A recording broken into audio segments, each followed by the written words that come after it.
Les plus grands accomplissements ont un jour été considérés impossibles. Alors même si la prophétie commence par le contraire de son accomplissement, sache que tant que tu n'es pas encore arrivé à l'accomplissement de ce que Dieu a dit, même si tu appelles la mort va venir. La mort va dire pas toi, car les personnes de grande destinée ont de grands combats. La bénédiction n'a pas d'adresse. Donc ce n'est pas les circonstances qui déterminent ta fin, mais c'est ce que tu es. Tu le deviendras, car les bénédictions futures attirent toujours des batailles et des combats dans le présent. Donc, quand Dieu prend le risque de te révéler certaines choses et où il t'emmène, toi aussi prends ce même risque de croire qu'il est capable de le faire. En Ésaïe 45, je forme la lumière et je crée les ténèbres. Je donne de la prospérité et je crée l'adversité. Donc, rien n'arrive sans rien. Si une chose est arrivée, c'est parce qu'il y a quelque chose qui est arrivé avant cette chose.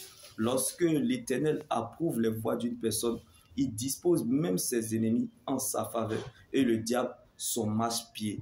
Donc je prie que ce problème te conduise là où Dieu a prévu t'exaucer.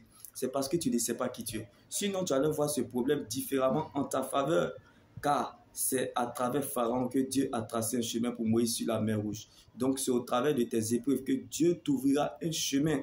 Car lorsque Dieu donne les ordres, Satan exécute. Les uns sont en action, la tête tôt ou tard suivra son coup.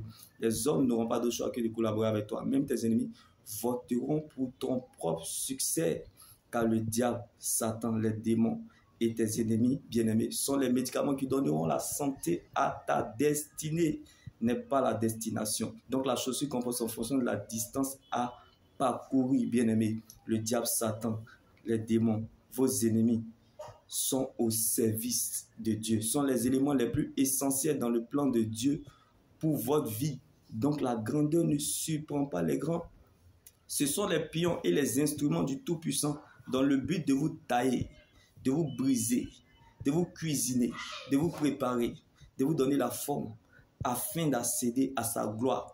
À tous ceux qu'il a connus d'avance, il les a aussi prédestinés. Et à tous ceux qu'il a prédestinés, il les a aussi appelés. Et à tous ceux qu'il a appelés, il les a aussi justifiés. Et à tous ceux qu'il a justifiés, il les a aussi accordé sa gloire.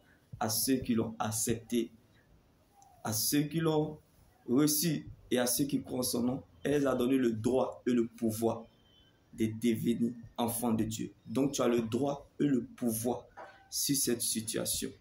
Dieu n'arrangera pas, mais il s'arrangera à ton sujet. Non pas parce que tu as raison, mais parce que tu es sa raison, bien-aimé. La bénédiction n'a pas d'adresse. Comme Abednego Shadrach et Meshach dans la fournaise de feu, Jésus-Christ est dans ta fournaise. Même si tu ne veux plus croire, le ciel croira à ta place. Car lorsque Dieu t'attend la tête, il compte sur lui-même pour t'accompagner. Donc si c'est à cause de toi, tu perdras la bataille. Mais à cause de Dieu, tu gagneras le combat. Combattu, mais jamais abattu. Certes, tu as perdu la bataille, mais non le combat. Car toute vie a une histoire et toute histoire a une fin. Donc tu n'es pas en train d'écrire la dernière page de ta vie. C'est juste une période de la vie et non la fin de ta vie.